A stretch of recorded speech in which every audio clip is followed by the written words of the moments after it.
Siphinde sikubingelele kwiKhaya TV2. Wena-ke oqalayo ukungena kuleli khasi, siyacela ukuba uchofe ibhathini usubscribe, khona iy'ndaba ozoyithola njengoba zinjalo. Sekuqubuke umlilo omane washisa imizi emibili.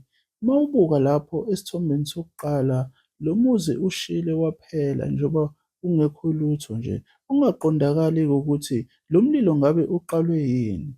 Kanti-ke kulesi sithombe sokuqala bekukhona izingane phakathi, okungaqondakali kahle ukuthi lezi ngane bezenzani phakathi, kodwa zigcine sezisha nazo, zisha nendlu, zalahlekelwa umphefumulo wazo. Nazi-ke lezi zingane njengoba uzibona zivela lapha ey'thombeni, yizona-ke zombili lezi ngane ezishe laphaya. Mase kuthi-ke lo wesithombe sesibili, wona-ke ngenhlanhla enkulu ushile, bekungekho muntu phakathi and bonke abantu bebephephile.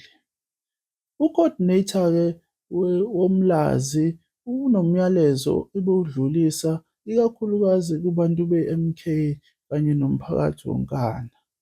Ake simuzwe ukuthi-ke imuphi lo myalezo abewudlulisa. Uconvener semlazi lokhuluma nani uBoys wakwaNdlovu.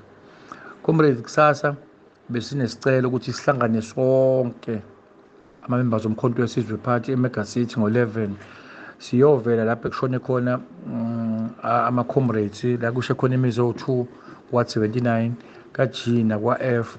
So sasa siyovela sihlangane eMega City ngo-11 kuzobe khona ubuholi be-region namanye ama-comrades aqhamuka ngaphandle. Cela si-avele comrades.